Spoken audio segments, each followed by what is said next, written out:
Bom dia a todos, é uma alegria poder estar aqui com vocês nesse sábado especial, e é a primeira vez que eu comemoro o Dia de Ação de Graças. Essa não é uma tradição brasileira. O que vocês fazem aqui no Dia de Ação de Graças, no Thanksgiving, é o que a gente faz no Natal, né? Todo mundo vai de um lado para o outro para poder visitar a família. E eu disse para a Ana Karina que nós vamos adotar essa data, pastor, porque vai ser muito mais barato visitar a família. Então, nós vamos começar a implantar lá em Brasília o Dia de Ação de Graças, porque vai ser muito mais conveniente visitar toda a nossa família, viu? E para mim é uma alegria poder estar aqui nessa manhã, e uma alegria maior ainda ver que há pessoas que estão vindo aqui hoje pela primeira vez. E eu já não estou mais falando muito do meu testemunho, porque como todo mundo já assistiu, aí fica repetido. Às vezes eu chego numa igreja, a pessoa fala assim: eu queria que você contasse o seu testemunho, e eu chego, a pessoa diz: eu assisti seu testemunho. E eu digo: vai assistir de novo. E o pastor falou comigo e queria que eu desse o meu testemunho, porque hoje era um dia especial, e eu entendo o porquê que ele falou isso comigo, exatamente porque nós estamos falando de um dia de gratidão. E eu quero dizer para vocês que eu sou a típica pessoa que qualquer um de vocês teria olhado para mim 18 anos atrás e teria dito assim: não tem a mínima chance deste indivíduo ser um adventista do sétimo dia. E se você estava na igreja a qual eu passei aí no início do meu encontro com a igreja adventista, você teria certeza disso.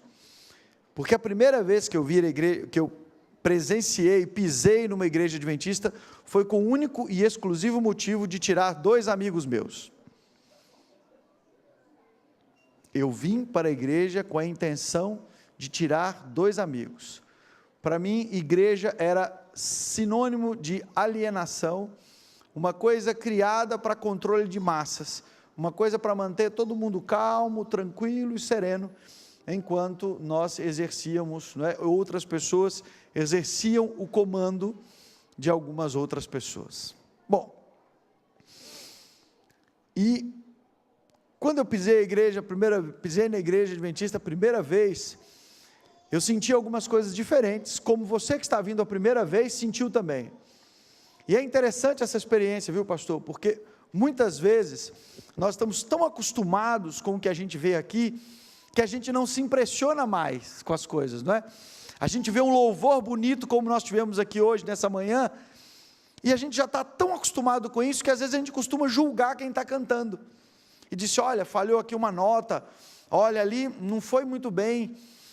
E a gente vai perdendo que aquilo que para nós às vezes já é uma coisa comum, é um momento mágico na vida das pessoas que estão vindo pela primeira vez, ou estão assistindo pela primeira vez. E eu me lembro que eu vim com a igreja exatamente com a intenção, e quando eu vi a primeira vez uma pessoa cantando na igreja adventista, era uma cerimônia de batismo, e foi muito interessante, e foi muito traumático ao mesmo tempo. Engraçado como uma coisa, um louvor dentro da igreja adventista, ele pode ser um momento especial e também um momento traumático, e para mim foi um momento traumático, logo após um momento muito agradável, porque pelo número, a igreja tinha 1.283 membros, vocês vejam que foi tão traumático que eu me lembro do número, né? E eu me lembro que quando a menina terminou de cantar, eu achei tão bonito ela cantando, que eu me levantei e aplaudi, sozinho. E eu percebi e aí eu me sentei discretamente, olhei para a pessoa que estava do meu lado e disse assim: você não gostou? E ele disse assim: gostei, muito. Eu digo: mas não parece, não. E aí eu fui começando a entender, não é? Que dentro da igreja adventista tinha algumas coisas diferentes. E me lembro também da coisa mais difícil de aceitar dentro da igreja adventista. Por quê? Porque eu vinha de uma outra orientação espiritual. Como eu vinha de uma outra orientação espiritual, havia um conceito para mim que era muito injusto: conceito de perdão. Porque eu vinha de uma orientação espiritual, em que nós trabalhamos com karma e com dharma. Se você faz coisas ruins na sua vida, você vai adquirindo karmas. Se você faz coisas boas na sua vida, você vai adquirindo dharmas. Ou seja, você é responsável pela sua vida. E de repente eu chego num lugar e que as pessoas dizem para mim o seguinte: não, aqui nós trabalhamos com um conceito diferente do seu. Nós trabalhamos com um conceito de perdão. E o próprio conceito de perdão estava equivocado no meu coração. E confesso a vocês que isso que foi tão especial para mim no primeiro dia que eu pisei na igreja, hoje me deixa preocupado, porque aquilo que foi muito especial para mim, às vezes tem se perdido entre nós nos dias atuais. Essa semana foi uma semana muito difícil para mim, e foi uma semana que eu me lembrei muito do primeiro dia que eu pisei na igreja adventista.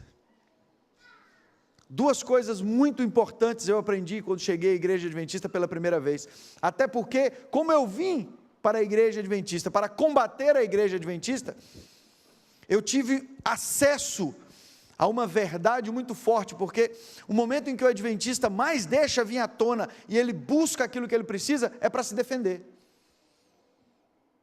O adventista, quando vai se defender, ele prepara, ele faz pesquisa, ele estuda a Bíblia, porque ele parece que está pronto para isso, e quando tudo começa a ficar fácil demais, ele vai se acomodando, vai se esquecendo de conceitos importantes, vai dando espaço para o preconceito, vai dando espaço para as coisas ruins.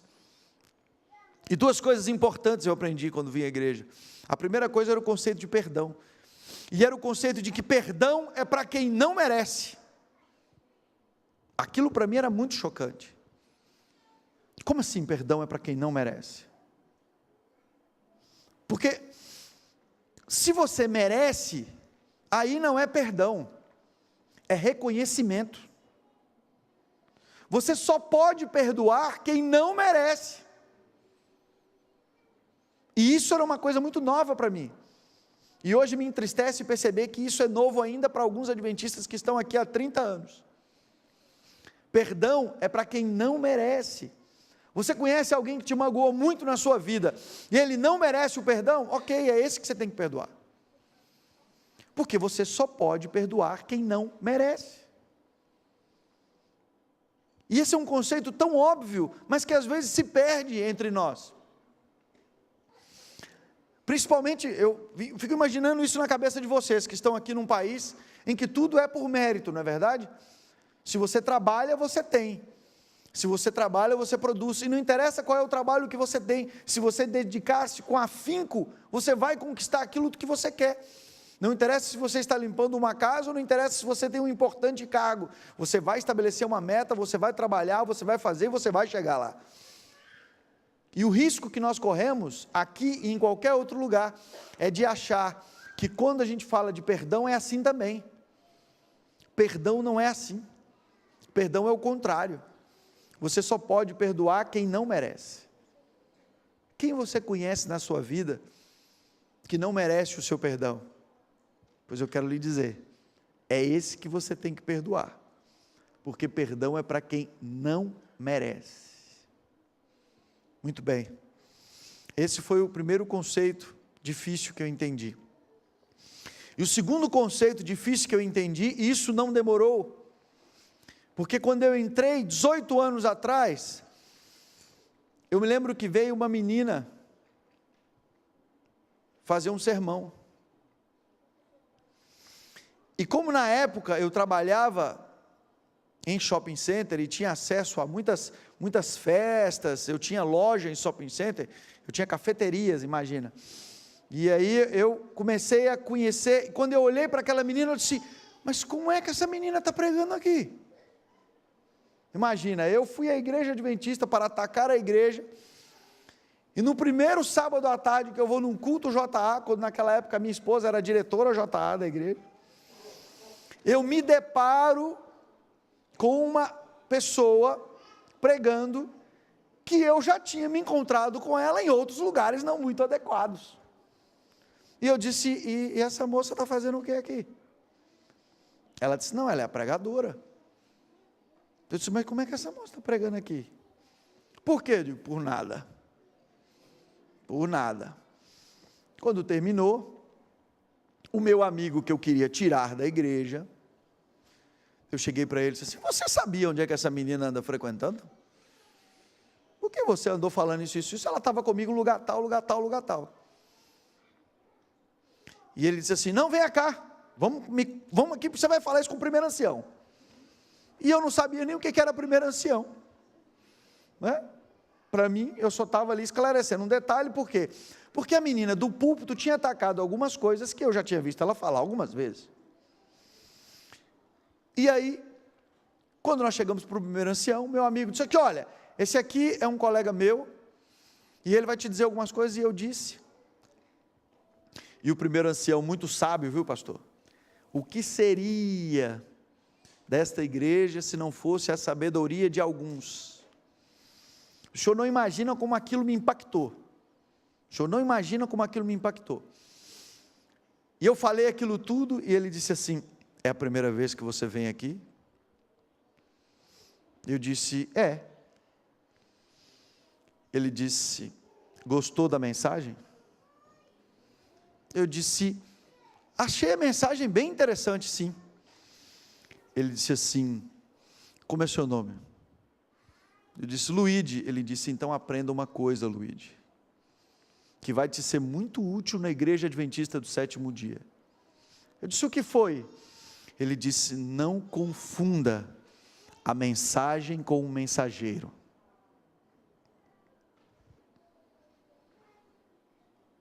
Adivinha de quem eu me lembrei essa semana?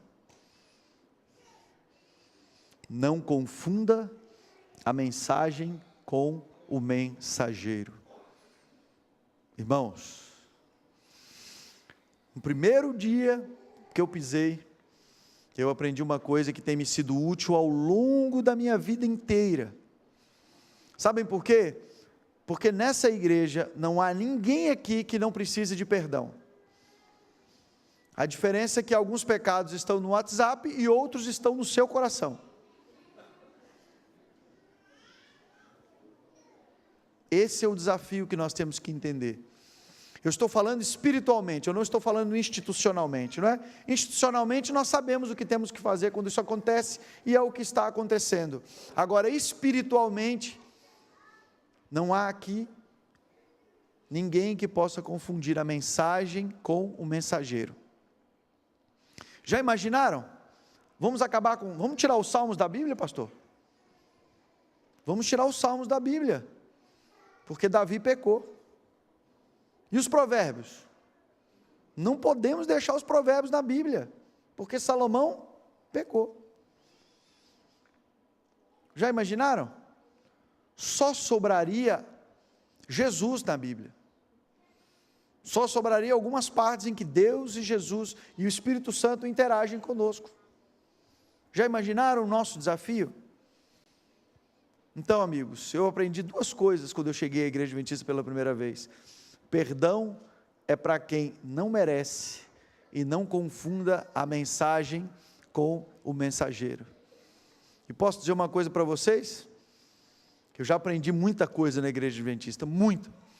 Mas são essas duas pequenas colunas que sempre sustentam a minha fé quando eu preciso. Sempre sustentam a minha fé. E ali eu comecei um debate com a igreja bem intenso. Comecei a vir todo sábado, né? Porque eu tinha achado alguém que realmente tinha aceitado ali o desafio. E eu me lembro que esse meu amigo falou comigo assim: você precisa participar de uma terapia de grupo que a gente tem.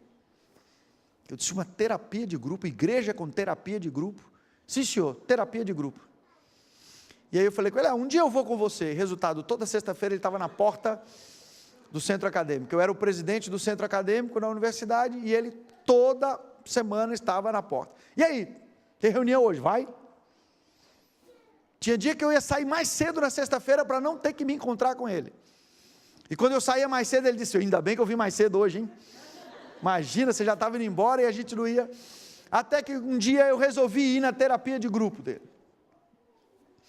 E aí cheguei na terapia de grupo, que depois eu descobri que chamava pequeno grupo, não é? Sacou a estratégia? Não? E aí eu cheguei ali, na terapia de grupo, comecei a participar, e eu tinha uma coisa que eu sempre gostava de fazer, assim, quando eu ia para essas reuniões evangélicas, religiosas, que as pessoas sempre me chamavam, eu acabava tendo que ajudar muitos, porque esses grupos universitários, havia na minha universidade também, como eu era o presidente do centro acadêmico, eu sempre tinha que dar ali, ajudar um espaço, ajudava algum programa, ajudava outro, e eu sempre ia para esses programas, e eu sempre tinha um costume de tirar a palavra Jesus, não é? Aliás, eu pegava os ensinamentos, ou do budismo, ou de outros ensinamentos orientais, que eram minhas orientações, e tirava o nome dos personagens e botava Jesus nas histórias, só para ver como ia funcionar, né? E geralmente, quando terminava isso, as pessoas diziam, nossa, glória a Deus, que mensagem linda, e eu dizia, meu Deus, eles não sabem nem em que acreditam, né? E eu me lembro que eu cheguei nessa terapia de grupo, no pequeno grupo, e fiz a mesma coisa, pastor, e quando eu cheguei lá, contei tudo, etc, e aí uma criança que estava lá, disse assim, ô tio, é bonito isso aí que você está falando, mas não tem nada a ver com a Bíblia. Tudo bem que depois eu descobri que aquela criança sabia mais do que alguns adultos, mas naquele momento, foi muito forte para mim. Eu digo, não é possível, uma criança percebeu que eu não estava, não é, falando exatamente da doutrina em que ela tinha sido educada, e aquilo também foi me impressionando. E eu sei que o debate foi ficando mais intenso, irmãos, e chegou o momento que as pessoas iam para a classe dos convidados, só para ver os embates meu com a professora ali, não é? Na classe ali, nós dois discutimos, e era um negócio assim intenso, nós dois ali na confusão, e até que um dia eu cheguei para o pastor da igreja e falei com ele, senhor pastor, qual que é a referência doutrinal dos adventistas do sétimo dia? Porque eu estou sentindo que está me faltando informação ali no debate. Aí ele disse, isso é muito fácil, isso é o seguinte, todo verdadeiro adventista já leu 71 livros, e eu disse, mano, vocês gostam de ler mesmo, né? 71 livros se não leu 71 livros, ainda não é adventista. Eu digo, ó. E aí eu disse, o senhor poderia compartilhar quais são os 71 aí, uma lista? Ele disse assim, 66 são fáceis, estão na Bíblia. Já deu aí um alívio, né, irmão? Já dá para... 66 estão na Bíblia. E os 5 livros da série Conflito. Que me ajudem aí, vamos ver se vocês ainda lembram. Patriarcas e profetas, profetas e reis, desejado de todas as nações, Atos dos Apóstolos e o grande conflito. E eu disse para ele, como é que eu consigo esses livros? Ele disse, pois não, agora, eu inclusive estou aqui com uma coleção para lhe presentear. Você se lembra dessa coleção? Eu me lembro porque o pastor Almir me deu uma lacrada, né, pastor Almir? Eu tenho guardado, está no museu da divisão, viu? Ele agora está lá no museu da divisão sul-americana. Eu ganhei uma coleção exatamente como aquela, lacrada. Para quem não se lembra dessa coleção, não se preocupe se você não se lembra, porque ela era descartável, ela era para ser lida uma vez só. Você acabava de ler, a folha era tão fina que ela dissolvia, assim. Só dava para ler uma vez, né, pastor? Por isso que a minha está lacrada e guardada até hoje lá, né? E eu li a série Conflito toda em um ano. Toda em um ano. Irmãos, é impossível ler a série Conflito e não se tornar um adventista do sétimo dia.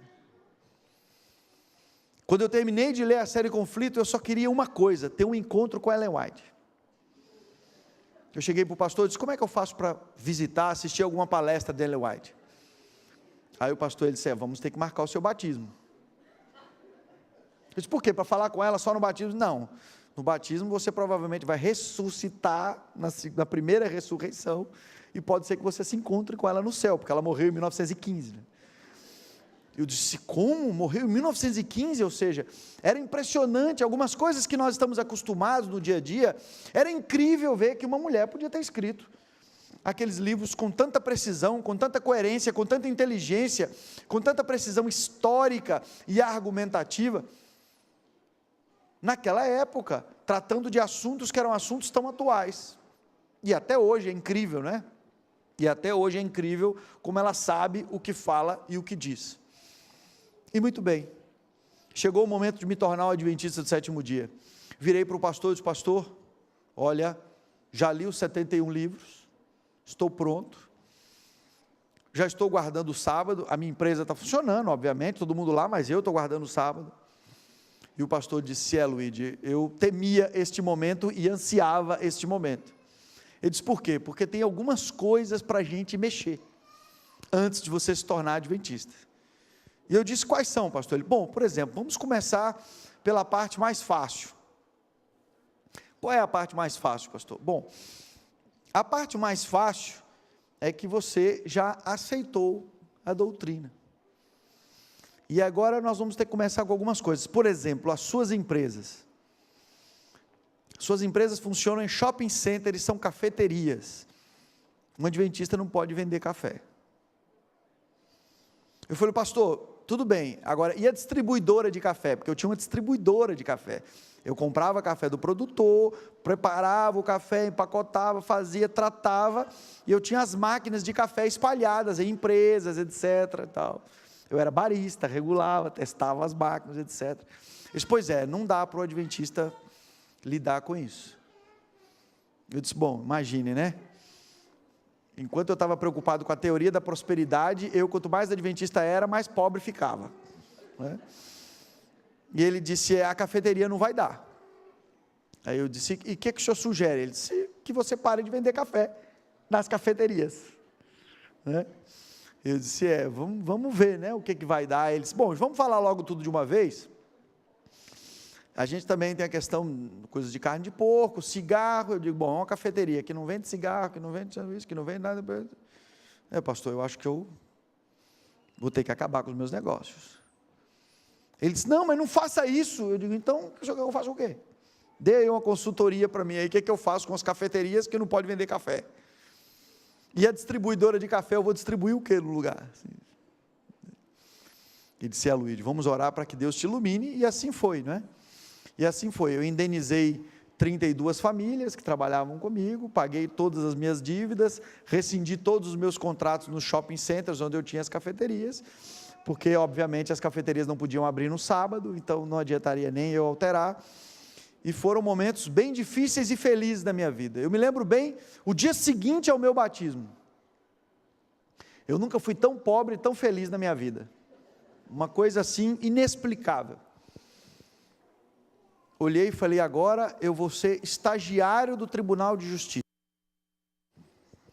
Aquilo que eu tinha que fazer por obrigação, para terminar o meu curso de Direito, que na época era um hobby para mim, porque eu nunca ia trabalhar com a área jurídica, afinal de contas eu já era empresário, já tinha meus negócios, passou a ser a única coisa que eu tinha na minha vida, porque eu precisava usar aquilo para me sustentar. E fui ser estagiário do Tribunal de Justiça, ganhando na época R$140 por mês. E eu peguei o restinho do dinheiro que eu tinha, comprei um apartamentozinho simples e uma DT 180. Só os mais antigos vão entender o que isso significa, não é? Se vocês querem sentir um pouco a sensação de o que é ter uma DT 180, vocês se aproximem um pouco da minha esposa, que se tornou a minha namorada quando eu tinha uma DT 180, e o cheiro do óleo 2 tempos, se você cheirar com cuidado, ainda está no cabelo dela até hoje, né? Quando eu chegava na igreja, todo mundo achava que era o Espírito Santo que estava chegando, pela quantidade de fumaça que invadiu o ambiente, assim, mas não, era eu. Estávamos ali felizes, né? De vez em quando ela começa a reclamar dos carros que nós temos hoje, eu lembro ela da DT 180, e a alegria volta para o nosso lar, né? Sabem que aqueles foram momentos incríveis da minha vida. E aí, você sabe quando você chega novo na igreja, você quer ir para tudo, né? Toda a programação. E tinha uma programação especial do campo local, né, da conferência, e o pastor chegou para mim e falou comigo: Luigi, os anciãos estão todos num programa da igreja, um acampamento que teve dos bravadores, tem outro que tem, não tem ninguém para ir representando, você pode nos representar nesse evento? Imagina, claro que eu ia para tudo que falasse eu ia, qualquer horário que fosse, qualquer coisa que está, toda a programação da igreja, meu amigo, de reunião de Dorcas na terça-feira de oração, depois eu entendi que eu não era bem-vindo nessa, porque não combinava bem, mas o resto eu ia para tudo eu ia, e eu fui para essa reunião. Que reunião era essa? Era o encontro dos 400 melhores tesoureiros da União. E aí vou eu, recém-batizado, representando a igreja central. Muito bem. Chego lá, e o indivíduo vira para mim e diz assim, você está representando qual igreja? A Igreja Central de Aracaju. Ok, pode sentar, tomou seu lugar, sentei ali, etc. Tudo começou, a programação começou, e o indivíduo veio começar a falar sobre dízimo e oferta. E na época, quando eu estudei, eram tantas coisas das quais eu abri mão, foi tão bonito ali o processo da minha vida, de conversão, etc., que quando eu percebi, né, eu fui batizado e, na verdade, ninguém falou muito bem comigo sobre dízimos e ofertas. Para mim, dízimos e ofertas era a ofertinha que a gente dava do que sobrou ali, não é? Aquela doutrina católica do passado, ali, o domingo do dízimo, não é? E etc., e eu sempre fazia isso ali. Como todo mundo viu eu abrindo mão de muita coisa financeira, ninguém sabia o que eu ganhava ou não ganhava, ninguém falou nada comigo. Resultado, estava eu ali do lado, vendo o indivíduo falar sobre dízimos. E eu virei para o indivíduo que estava do meu lado e disse assim, como assim dízimo? Aí ele olhou para mim e disse assim, como assim dízimo? Eu disse, não, eu estou vendo que ele está falando ali de dízimo. Enfim, ele disse, e qual é a sua pergunta? Eu disse, minha pergunta é dízimo. Ele disse, de que igreja você veio? Será que você está no evento certo? Você é adventista? Eu digo, sou. E de que igreja você veio? Da Igreja Central. Ele já sabia. Não sei por que a Igreja Central tem essa fama, viu, pastor? Uma fama totalmente injusta. Eu não sei porque eu só fui de Igreja Central a minha vida toda, então eu não sei de onde vem essa fama. Resultado, estava eu ali, e o indivíduo que estava do meu lado falou, dízimo é 10% do que você ganha. Eu digo, 10%? 10% do que eu ganho? Eita, carga tributária alta desse negócio aqui. 10%, 10% do que você ganha. Eu disse, mano, como é que eu vou devolver 10% agora, R$140 por mês? Ele disse, eu não sabia disso não, viu? Ele disse, pois é, deviam ter te falado. Muito bem. E aí veio logo depois, na sequência, um indivíduo, e esse indivíduo, a palestra dele é que ele devolvia 90% e vivia do dízimo. Porque ele dizia isso, que os judeus que não conheciam a Jesus, que devolviam o dízimo, como ele conhecia, ele se sentia feliz em devolver 90%, entre dízimo e oferta. E eu olhei para aquilo e falei, bom, o senhor já estava achando doido para ser um maluco ali, para falar um negócio desse. Quando terminou, eu falei, eu não vou nem ficar aqui. Eu já saí aqui, me levantei, entendi que eu não estava no local adequado, né? Fui atrás do indivíduo e falei, se o senhor deu a palestra, o senhor se importa de... Já era um senhor bem de idade. Eu falei, o senhor se importa de me falar um pouquinho dessa sua experiência? Ele falou, que experiência? Ele disse, olha, deixa eu abrir o jogo para o senhor. Eu estou entendendo hoje que faltou um pedaço aqui na minha formação, e eu não sei nada de dízimo e oferta. Ele disse, pois senta aqui que eu vou te explicar. E foram 6 horas de conversa. Saí daquela conversa devolvendo 10% de dízimo e 10% de oferta. Loucão, assim. E eu guardo com muito carinho o meu primeiro cartão, viu, pastor? R$14 de dízimo e R$14 de oferta, né? E assim foi ao longo da minha vida toda.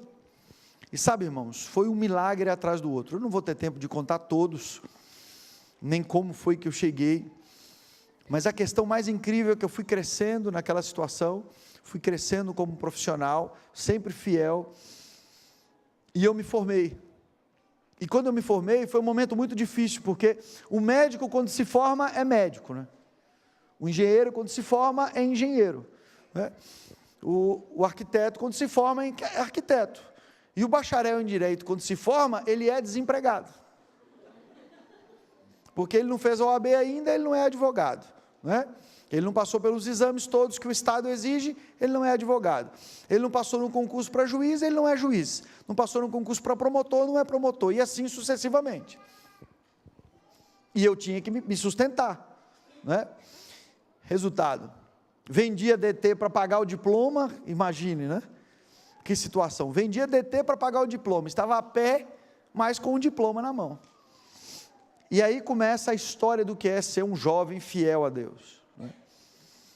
Eu me lembro quando cheguei, e uma uma menina que conhecia do centro acadêmico, chegou para o pai dela, que era dono de um dos grandes escritórios ali do estado, virou para ele e disse: seu pai, tem um menino que se formou agora, e o menino, ele quer ser advogado, todo mundo sabe que agora ele quer ser advogado, ele nunca pensou em ser juiz, nunca pensou nada, ele só quer ser advogado. O senhor não quer fazer uma entrevista com ele? Ele disse: mas ele quer trabalhar, ele quer, recém-formado, minha filha, a gente não pode contratar recém-formado, você sabe que não pode. Mas como é que é o nome dele? Quem sabe no futuro eu posso conversar com ele? Não, o nome dele é Luigi. Tá bom. Esse mesmo advogado foi comprar um apartamento novo numa construtora, e meu tio era o diretor financeiro da construtora. Quando ele sentou lá, o meu tio virou para ele e disse: vem cá, e você não tem interesse? Meu tio, um sobrinho meu que se formou, já foi empresário, por causa de uma doideira aí da igreja, largou tudo, abandonou tudo, mas é um indivíduo com experiência, é contador também, técnico em contabilidade, etc. Você não tem interesse em dar um espaço para ele começar no seu escritório? Eu disse: olha, a minha filha falou de outro também hoje, etc., mas a gente não contrata recém-formado. Mas como é que é o nome dele? De repente a gente pode, não, o nome dele é Luigi. Ele disse: não é possível, 2 pessoas do mesmo dia, manda esse indivíduo falar comigo lá no banco. Na época ele era o diretor jurídico também do Banco do Brasil, no estado, e eu fui para lá. Sabe quando alguém te recebe só para te dispensar, para ser agradável com as pessoas? Não? Já aconteceu isso com vocês alguma vez? Que alguém te recebe para ser agradável com alguém que te indicou? Pois é, se alguém já passou por isso, sabe o que eu estou falando. E eu cheguei ali no meu primeiro encontro ali com ele, e ele disse para mim: olha, vamos ver, mas me conte aí um pouco, e nós começamos a conversar. E eu fui vendo que aquele indivíduo foi ficando nervoso ali na conversa, né? Foi ficando nervoso na conversa, ele chamou uma outra advogada que era sócia dele, a advogada entrou, e começou a ter aquela conversa ali também, ela se levantou e disse assim: problema é seu. E eu não entendi porque ela disse: problema é seu, se levantou, e ele foi ficando nervoso ali, e ele disse assim: é o seguinte, eu não poderia te contratar, mas eu não sei por que eu vou te contratar. Agora tem o seguinte, eu só posso lhe pagar R$600 por mês. Rico, milionário, imagina, R$600 por mês, milionário, né?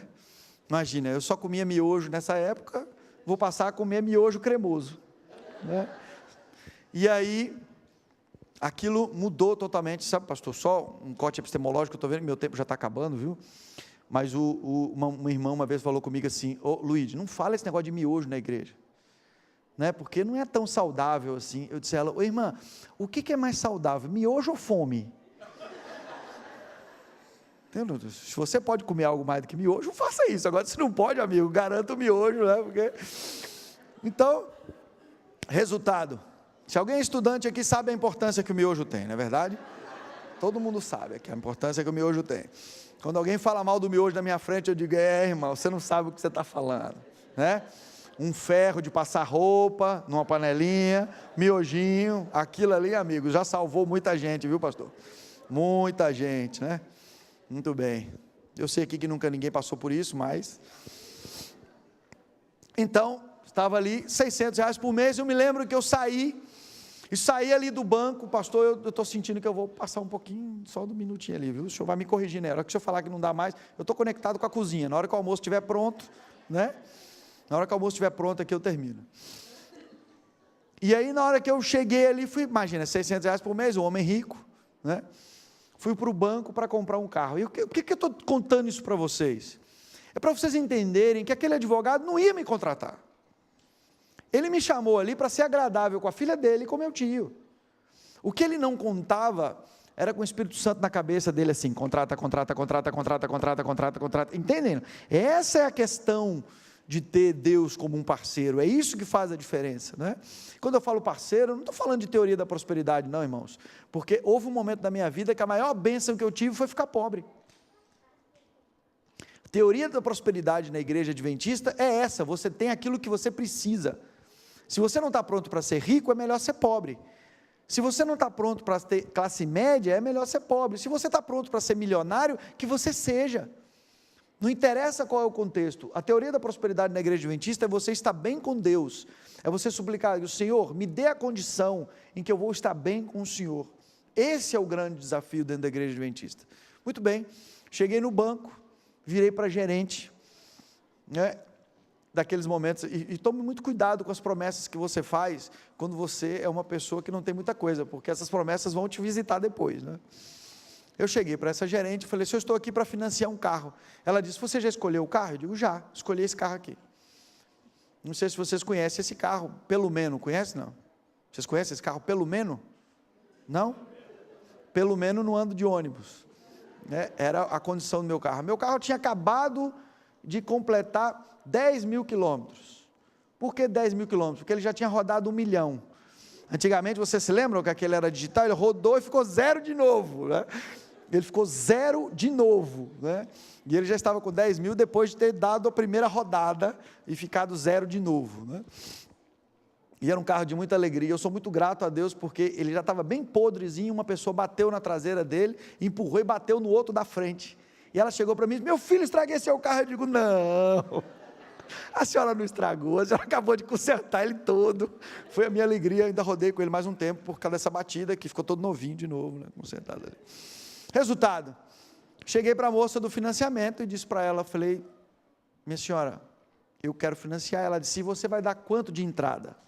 Eu disse, pois é, esse é outro desafio, porque eu não tenho nada para dar de entrada agora, mas eu quero dizer uma coisa para a senhora, eu vou ser um advogado de sucesso, aqui ó, tenho a carteira da OAB já, e quero dizer uma coisa para a senhora, eu vou ser seu cliente o resto da minha vida. Até hoje eu tenho que comprar título de capitalização dela, viu? Faz 18 anos isso, e até hoje eu compro título de capitalização. Ela bate as metas comigo todo ano, porque ela me liga e diz, oi, doutor Luiz. Eu digo, tudo bem, já sei a parte da minha promessa que eu tenho que cumprir, né? Resultado, guardo com muito carinho também esse momento, porque ela disse, você precisa de um fiador. Eu digo, não tenho fiador nenhum agora. Imagina, minha família estava mal comigo, porque eu tinha me tornado adventista, era uma situação, um dia eu conto para vocês como foi isso, né? Deixar de ser um espírito evoluído de um lado e passar a ser, né, um bebê na igreja adventista no outro, né? E aí, ela virou para mim e falou comigo, ó, vou ver o que eu posso fazer por você. E eu vi que ela estava ali na salinha de vidro, discutindo com um cara, ela voltou e disse assim, olha meu filho, preste bem atenção no que eu vou te dizer, nunca na sua vida, atrase o que você quiser, menos uma parcela desse financiamento. Eu disse para ela, fique tranquila, atrase qualquer coisa, menos isso. Resultado, ela foi a fiadora. Vocês já viram isso, não? Já viram o gerente de banco ser fiador de um indivíduo que chegava na primeira sentada e dizia que não tinha? Por aí vocês vão entendendo as coisas. Hoje, ela é adventista do 7º dia, dá esse testemunho e é gerente do Prime, lá, não é, em alguns lugares, é gerente do Bradesco Prime, e até hoje, se vocês quiserem um título de capitalização, é só falar comigo. Principalmente no final de ano, quando ela tem que bater meta, né? Bom, resultado, comecei a minha vida ali, e assim foi, e ali fui crescendo, só que sabe o que é incrível na vida do jovem? E eu já vou caminhando um pouquinho para o final agora, vou dar um salto aqui, se vocês quiserem, vocês podem assistir depois no YouTube o testemunho completo. Quando eu cheguei, e isso é o incrível de viver uma vida com Deus, eu estava bem já tinha ido começar a trabalhar numa construtora também, então eu já estava advogando para uma construtora, já estava fazendo outras coisas, e aí eu falei com Deus, Senhor, eu estou muito feliz com isso tudo que eu estou fazendo, mas eu não estou satisfeito, eu não estou satisfeito com o trabalho em si, eu estou satisfeito com o dinheiro, mas não com o trabalho. E aquele era o primeiro momento que eu tinha começado a ficar descansado todos os finais de semana. Como assim descansado todo final de semana? Eu vou explicar uma coisa para vocês. Descansado, né? Ou seja, não estava cansado ainda, né? Porque eu estava recebendo um pouco mais de dinheiro. Quando você chama um casal jovem, e ele diz, e aí, vamos sair hoje? E ele fala assim, não, nós estamos cansados. Eles estão sem dinheiro, amigo. Deixa o cara descansar, né? E já fazia pouco tempo que eu estava descansado e podendo sair todos os finais de semana, estruturado financeiramente e tal. E aí, eu já estava casado nessa época, eu dei um pulo aí, não é? Já fui direto para o casamento. E aí eu fiz essa oração para Deus, dizendo, Senhor, eu quero uma coisa diferente, eu quero um novo desafio, eu preciso que o Senhor me dê um trabalho diferente, porque esse é o mordomo, não basta só ganhar dinheiro, ok? O mordomo fiel, ele não ganha dinheiro, ele realiza coisas. Então, se você é um mordomo fiel e não está satisfeito com o que você está fazendo, peça satisfação também, não é só resultado financeiro. E eu comecei a suplicar a Deus uma oportunidade. E aí esse advogado que eu comecei a trabalhar com ele no início, tinha voltado de Brasília, ele tinha se tornado, quando o ministro, o diretor-geral do Banco do Brasil foi ser ministro do STJ, ele foi para lá e depois ele estava voltando agora para o Estado. E ele chegou para mim e falou comigo assim, falou, Luigi, eu estou voltando para o Estado, e eu vou começar a advogar para shopping center, e eu não sei nada de shopping center, os 2 shoppings vão querer nos contratar, e como você foi lojista de shopping center, eu quero saber se você quer vir trabalhar conosco. Meus olhos brilharam na hora, eu falei, cara, fantástico isso, porque shopping center é uma coisa extremamente complexa, e foi lá no shopping center que eu aprendi muita coisa sobre cinema, porque eu passei a advogar para as redes de cinema também, então se vocês quiserem depois ver um pouco dessa história minha com o cinema, como foi trabalhar para eles, vocês vão entender por que o cinema é um local perigoso. E quem está dizendo isso não sou eu, sou eles, né? Os donos e os criadores e os estrutadores não vão ao cinema, mas isso depois vocês podem assistir no YouTube e podem entender um pouquinho como é que isso funciona. Eu compartilho lá o feedback que eu recebi do dossiê dessas empresas. Então ele virou para mim e falou comigo assim, olha, você vem trabalhar comigo? Na hora eu me lembrei do pedido que tinha acabado de falar para Deus, eu digo, é claro que eu vou. Ele disse, vem, mas é o seguinte, eu só posso garantir os mesmos R$600. Você está achando que é fácil ser fiel a Deus? Não é não. Ser fiel a Deus é você ter coragem de abrir mão de algumas coisas de vez em quando. Ele disse, vem aqui conversar comigo. E eu fui conversar com ele, e disse para ele, falei, ele falou, você vai assumir o shopping center, você vai começar a se especializar nisso, só tem 6 advogados no Brasil que mexem com isso, você vai para o Rio de Janeiro, vai fazer um curso, depois você vai para os Estados Unidos, vai fazer um curso, vai para outro, e aí depois você volta e vai assumir. Eu digo, tá bom, tranquilo. Ele disse, e os R$600? Eu digo, não, estou tranquilo. E ele disse, já conversou com a sua esposa? Eu digo, não, mas ela vai topar na hora. Cheguei em casa, falei, Ana, olha, fantástico, viu? Vou voltar a trabalhar com o doutor fulano, e nós vamos fazer, vamos acontecer, vamos fazer isso, vou para o shopping center, etc. Ela foi ouvindo aquilo, né? E foi ficando descansada, imaginando que a gente já está descansado para sempre, né? Nos finais de semana ali, no final do culto, né? E aí, ela disse assim, e a parte financeira, como é que ficou? Eu digo, pois é, essa parte aí, R$600. Ela disse, você está louco? Eu disse, não, é uma questão de fé, de fidelidade. E aí não tinha como ela falar nada comigo, porque, né, nesse momento era o momento de... E ela disse, tá bom. E sabe, irmãos, foi incrível. No final do primeiro mês, sabe o que aconteceu? Nada. Venceu a primeira conta e não tinha dinheiro suficiente para pagar. No segundo mês, sabe o que aconteceu? Nada. Entrei no cheque especial. E aí eu comecei a ficar desesperado. Abri o edital que a gente tinha no site do Diário de Justiça ali, tinha ali concurso para professor da Universidade Federal de Sergipe. O ministro Carlos Brito, o professor Aires Brito, tinha saído da universidade e tinha ido para ser ministro do Supremo Tribunal Federal, e a vaga dele estava ali. E como um mordomo tem certeza da importância que ele tem para Deus, eu falei, minha chance, imagina, humilde, 7 meses de formado, né, e queria ser professor da Universidade Federal. E aí, é uma história longa para te dizer para vocês como é que esse concurso chegou a estar ali naquela situação para que um graduado pudesse concorrer. Tem uma história longa de processos ali para que chegasse nisso. Eles transformaram em concurso de professor substituto e tiraram e deixaram só graduação. E aí eles aumentaram o peso da aula que eles iam fazer para a seleção, para que fosse poder escolher, não entrar um maluco ali com algum título, com alguma coisa. E aí a aula aumentou muito o peso, os títulos diminuíram o peso, de tal forma que o dia que eu cheguei lá, estava todo mundo sentado para fazer a inscrição, e ao meu lado estava uma senhora com doutorado da Universidade de Sorbonne, para concorrer para a vaga, e ela me perguntou assim, você é tão novo, hein? Nem parece que você já vai concorrer para essa vaga. Eu digo, pois é, obrigado, é que eu era novo mesmo, né? Na verdade. E ela disse assim, você fez o seu doutorado onde? Eu digo, pois é, eu estou nos planos de fazer o doutorado. Ela disse, você só tem o mestrado. Eu digo, não, esse é um plano mais curto, eu estou pensando mais em fazer o negócio. Ela disse, você só é especialista. Eu digo, pronto, esse é um plano imediato, assim, é a meta desse ano. Ela disse, mas você não tem nem especialização, nem mestrado, nem doutorado. Eu falei, mas eu fiz uma boa graduação, viu? Ela disse, bom, então você está aqui por experiência. Eu digo, uma experiência com Deus, uma experiência ali. Resultado, começaram as provas e eu já tinha desistido, confesso a vocês. Óbvio, quando eu percebi o nível e o que era, eu percebi que era ousadia da minha parte fazer aquilo. E aí, quando eu estava numa quarta-feira de manhã no meu escritório, e aí eu quero que vocês entendam como Deus faz as coisas, ia voltar o meu primeiro cheque. E aí eu blasfemei. Eu blasfemei porque eu disse, Senhor, eu queria lhe pedir perdão.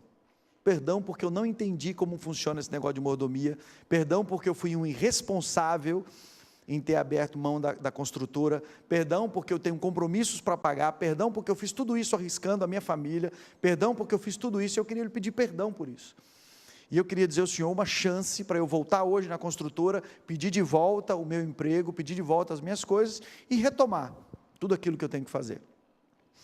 E quando eu terminei, tocou meu telefone, a pessoa disse, doutor Luiz, tem a prova hoje, você vai vir fazer? Aí eu disse, não, eu vou fazer, por experiência, se der para me botar por último. Ela disse, não, a ordem já está aqui, o senhor já é, se não o último, o penúltimo para vir. Eu falei, tá bom, é por ordem de título, então eu já era, né? Tá bom, então eu cheguei, 9 horas da noite, a banca examinadora tinha que selecionar logo o professor, porque o professor já tinha saído e tinha dado uma confusão nesse concurso, e as pessoas ouviram ali, pessoas o dia inteiro. Imagine, eu cheguei, literalmente, e a banca estava dormindo. E eu entrei, só que antes disso, enquanto eu estava lá embaixo esperando, entrou uma pessoa na sala dos professores, assim, dos coordenadores, eu sentado, a pessoa chegou perto de mim e disse assim, professor Luiz, tudo bem? Eu disse, tudo bem, mas eu não sou professor aqui não, eu estou aqui para fazer o concurso. Ela disse, eu sei, professor. O senhor já imprimiu a sua apresentação numa transparência? Para os mais antigos aqui não sabem o que é transparência, aliás, os mais novos não sabem o que é uma transparência, mas era um equipamento de alta tecnologia, em que você colocava uma folha transparente e ele batia por baixo e projetava, né? É o sucessor do mimeógrafo, né? Uma alta tecnologia também que deixava os meninos tudo doidão na hora de fazer a prova. Vocês se lembram bem, quem é que nunca cheirou uma prova aqui, que atire a primeira pedra, né? Muito bem, estávamos ali então, naquela situação, e a pessoa falou comigo, se o senhor não vai imprimir numa transparência? Eu digo, não vou imprimir na transparência. A pessoa disse, o que te custa imprimir um negócio numa transparência? Eu digo, R$2,50, e hoje R$2,50 faz muita diferença. Ela disse, vai imprimir numa transparência. Eu disse, não vou imprimir na transparência. Vai imprimir um negócio na transparência. Tá bom. Fui lá, fui no centro acadêmico, imprimi na transparência, voltei, paguei os R$2,50 com muita tristeza, paguei, cheguei, quando eu entrei, virei para a secretária, disse, cadê a pessoa chata que estava enchendo o saco aqui para imprimir o negócio da transparência? Aí ela disse, que pessoa? Estava aqui agora comigo, rapaz. Ela falou, o senhor já pode subir, que já é a sua vez. Até hoje eu não sei se doido era eu ou doido era a secretária, alguém ali não... Subi com a minha transparência, né? Secando ainda a transparência, cheguei lá, entrei, todo mundo dormindo, e eu perguntei, você sabe a história do escorpião e do elefante? Ninguém falou nada. Falei, pronto, um louco para finalizar o negócio aqui, né? E aí eu contei para eles a história do escorpião e do elefante, eles riram ali, acharam engraçado, e nós começamos, e ele perguntou assim, professor Luiz, qual é a sua experiência como professor? Eu digo, já faz aí uns 2 anos que eu estou dando aula. Aí você dá aula onde? Eu digo, Escola Sabatina. Onde é que você dá aula? Escola Sabatina. E tem mais, eu sou professor titular, não sou substituto não. E que instituição é essa? Eu digo, o senhor nunca ouviu falar? Instituição no mundo inteiro, representação, todo sábado de manhã tem um curso. de um nível elevadíssimo. Tem professores de tudo quanto é canto e tal, e eu sou um dos professores. Tá bom, então o senhor pode dar a sua aula. Quero dizer para o senhor que a gente já ouviu esse tema 25 vezes hoje. Então nós vamos ouvir o senhor pela 26ª vez, falando sobre o mesmo tempo. Infelizmente nós tivemos que concentrar tudo. Espero que o senhor seja agradável na aula, e eu terminei de dar minha aula ali, e um juiz federal, que hoje é meu amigo, tá, falou para mim, olha, a sua aula foi a única que eu não dormi. E eu já fiquei feliz com aquilo, fui para casa feliz, realizado, saí dali, e eu me lembro, no dia que ia voltar, literalmente, o meu primeiro cheque, aquele eu tinha conseguido, e eu pedi novamente perdão a Deus, falei com a Ana Carolina, falou, vou lá na construtora, eu vou pedir meu emprego de volta, e vou, com uma frustração muito grande, não é? Que eu falei, cara, como é que eu vou dizer para a igreja no futuro para confiar em Deus, né? Mas não tem jeito, eu tinha que pagar as contas. Quando me levantei, aí tocou o meu telefone. Eu atendi o telefone, a menina disse, professor Luigi? Eu digo, sim. Professor Luigi, da universidade, a gente precisa que o senhor venha aqui imediatamente e traga os seus documentos. Eu digo, por quê? Ela disse, como assim por quê? Por que eu tenho que ir aí para levar os documentos? Aconteceu alguma coisa, etc. Já estava preocupado, né? Fiz alguma coisa de errado. Ela disse, não, o senhor tem que trazer os documentos, o senhor passou em primeiro lugar. Eu digo, não, minha filha, não, é Luigi, veja aí, Luigi. Ela disse, o senhor vem aqui. E eu, quando eu cheguei lá, estava uma confusão. Cheguei lá, uma confusão, e eu falei, o que aconteceu aí?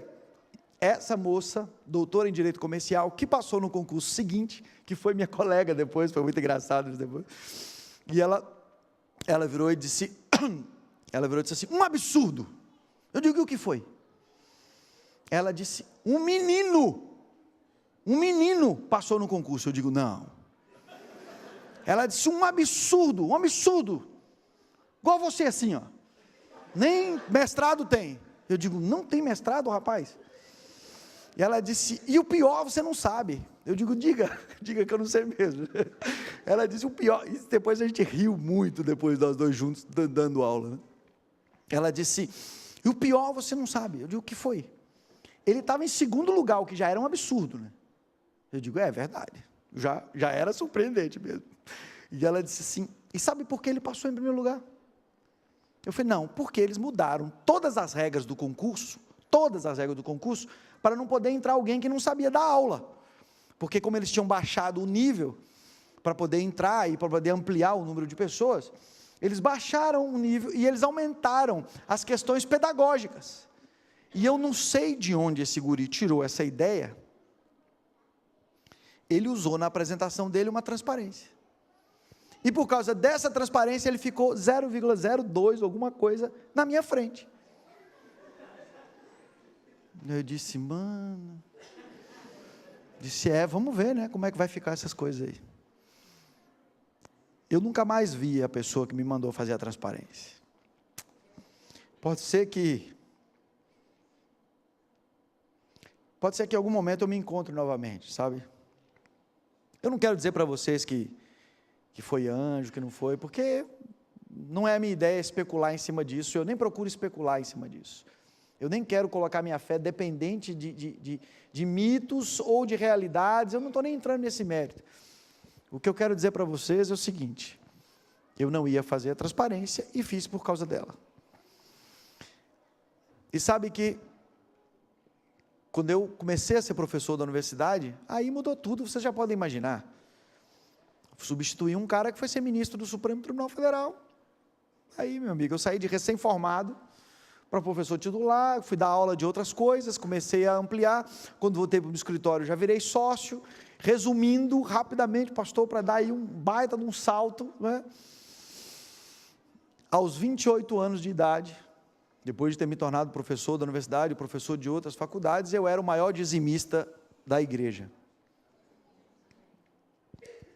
30% da oferta do campo eu dava. E cheguei numa situação que tínhamos tudo o que queríamos, eu e minha esposa, vivendo uma situação financeira muito adequada, o escritório indo de vento em polpa. Nessa época nós tínhamos 9 shoppings na carteira, Shopping Recife, Shopping Itacaruna, Shopping Jardins, Shopping Rio Mar, Shopping Vila Lobos em São Paulo, algumas coisas, e a gente tinha ampliado muito ali a carteira, a estrutura, e estávamos vivendo um momento realmente de muita alegria no escritório, de muita alegria na nossa casa. Tínhamos acabado de construir uma casa na beirada da praia, e quando eu estava ali, no auge ali da carreira, no auge da questão, toca o meu telefone.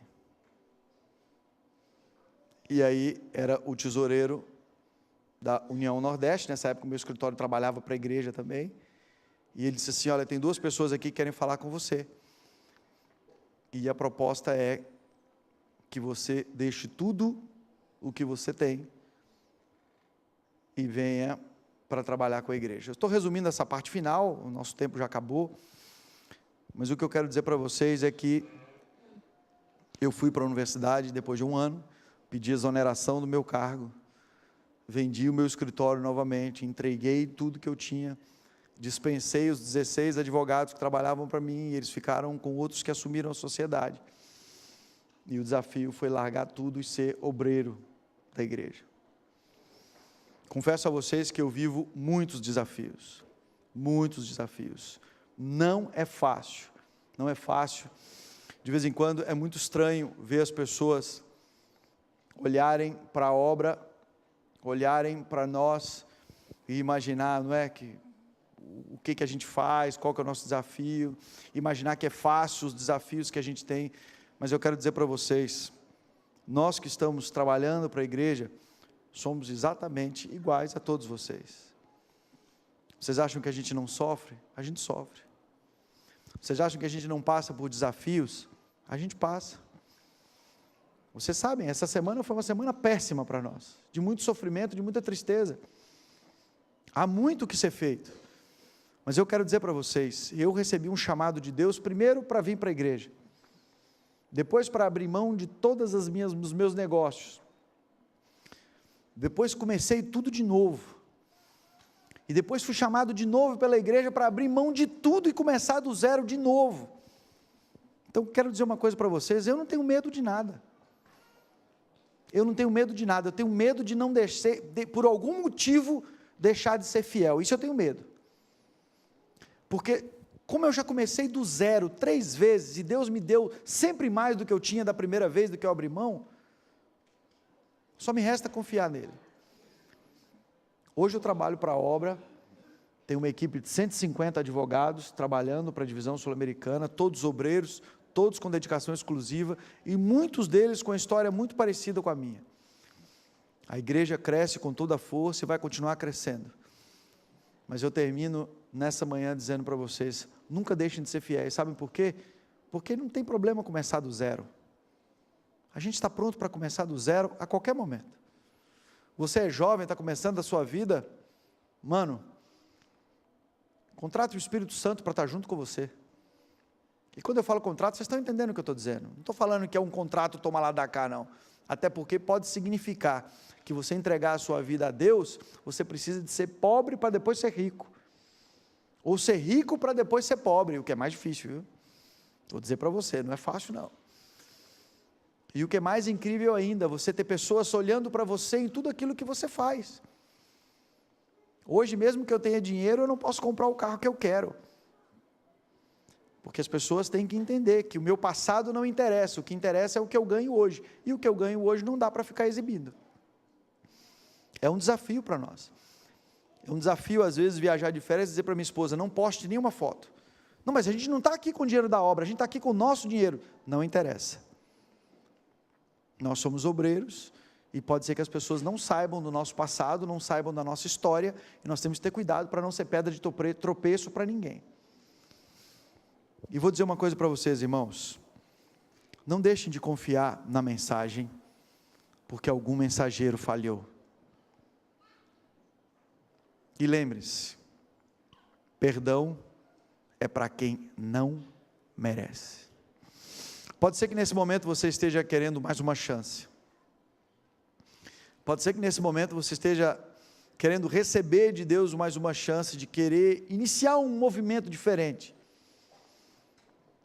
Na divisão sul-americana a gente costuma fazer alguns videozinhos que a gente chama de Provai e Vede. Sabem que esses videozinhos do Provai e Vede, eu sempre que vou vendo uma história, vou me lembrando da minha história. É óbvio que eu não tive tempo de contar tudo aqui. Um dia, pastor, eu posso marcar um outro momento para a gente vir e contar com mais detalhes. Mas eu quero dizer para vocês uma coisa. Vale a pena confiar em Jesus. Vale a pena acreditar nesta mensagem. Porque pode ser que a igreja como a gente conhece, não chegue até o final. Mas nós e a mensagem temos que lutar para chegarmos até lá. E vai ser incrível esse momento. E não há nenhum mensageiro ruim que vai nos atrapalhar a chegar nesse momento, porque toda mensagem que foi produzida por ele é uma mensagem que veio de Deus e não dele. E no final, não se esqueçam dessa frase: perdão é para quem não merece. Quer ouvir essas músicas? Vocês fechem os olhos, se vocês quiserem, e pensem no que é fazer esse pacto com Deus, no momento, num dia de ação de graças, num dia especial, num dia que você vai entregar e vai oferecer a Ele o seu coração e a sua fidelidade.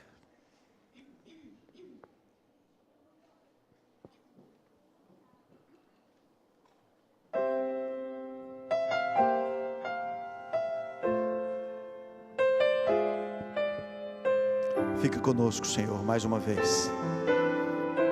Se você tem que chamar alguém no telefone, Pai, que seja um coração fiel. Ao colocar-me em tuas mãos, quero esquecer todas as vezes que caí. Não quero reviver batalhas duras que perdi, quando de ti me afastei e tão longe vaguei. Hoje te entrego outra vez a minha vida, a minha mente e o meu ser. Por tanto tempo só minha vontade eu quis fazer, mas agora pronta estou para cumprir o teu querer. Dá-me força, Senhor, para vencer as provações, e esperança, Senhor, de que tudo irá mudar. E ao receber os teus milagres, me ajuda a confiar nas tuas mãos e no poder transformador do teu perdão. Toma conta dos nossos corações, Senhor. Ajuda-nos a enxergar além do óbvio e entender a sua proposta e a sua vontade.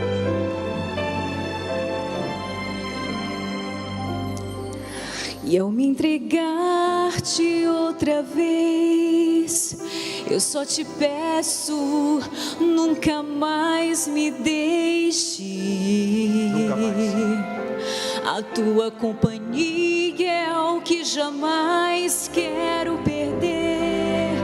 Renova a minha fé e me ensina a obedecer.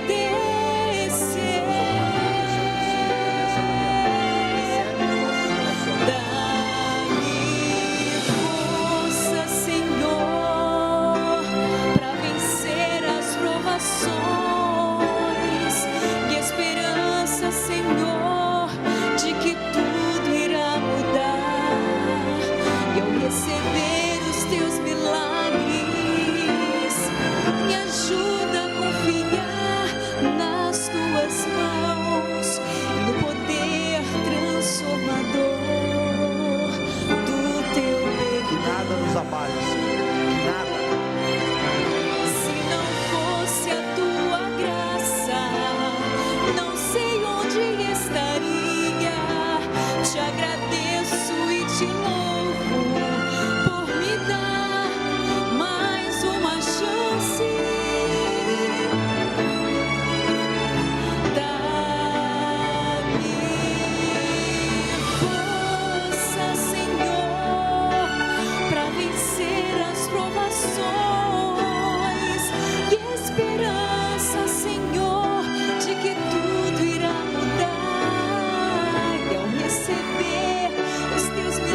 Aproximou-se Zaqueu, em Lucas 19:8, e disse ao Senhor: Senhor, eis que eu dou aos pobres a metade dos meus bens, e se em alguma coisa tenho fraudado a alguém, o restituo quadruplicado. Que o arrependimento de Zaqueu seja o meu arrependimento e o seu em cada dia, e que Deus possa olhar para cada um de nós e dizer: me convém estar na sua casa. Amém? Vamos nos colocar de pé e vamos orar.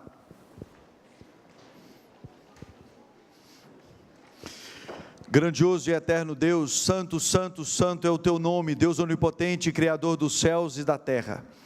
Aqui estamos, Senhor, na tua presença, suplicando pelos olhos da fé que o Senhor nos leve às mansões celestiais e estarmos diante do seu trono. Senhor, queremos suplicar nesse momento, Jesus, que o Senhor estenda a sua mão e coloque a sua mão sobre a cabeça de cada um de nós. Que a sua bênção esteja sobre nós.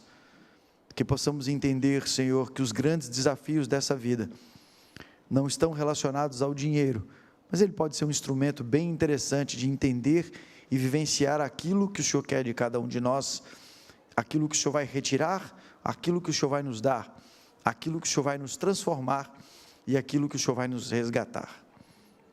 Seja como for, Pai, nós entregamos o futuro, o destino e tudo aquilo que vai acontecer conosco nas tuas mãos. E que naquele dia, quando o Senhor voltar, só haja uma frase dentro dos nossos corações: esse é o Deus a quem aguardávamos. Toma-nos nas tuas mãos, Senhor. Abençoe todos os mensageiros que passaram por desafios. Resgata cada um deles. Nós sabemos, Senhor, que não é fácil levar o peso da sua mensagem. Por isso, Pai, aqueles que caíram em tentação, por favor, nesse momento, toque no coração de cada um deles e tenha misericórdia deles. Tenha misericórdia de nós também, que agora estamos com a responsabilidade de carregar a sua mensagem. Senhor, Deus de Abraão, de Isaac, de Jacó, suplicamos isso não pelos nossos méritos, mas pelos teus méritos, em nome e por amor de Jesus. Suplicamos também, Senhor, que o Senhor abençoe esse dia de ação de graças que estamos comemorando na nossa igreja. Pedimos que o Senhor abençoe a refeição que vamos ter agora, Senhor, e que ao ingerirmos cada porção, nós possamos lembrar da gratidão por tudo aquilo que o Senhor tem nos dado e não tem faltado. Por isso, Senhor, receba a nossa gratidão, receba a nossa súplica, receba o nosso amor e o nosso coração. Pedimos e oferecemos em nome de Jesus. Amém. Que Deus abençoe a todos e bom almoço.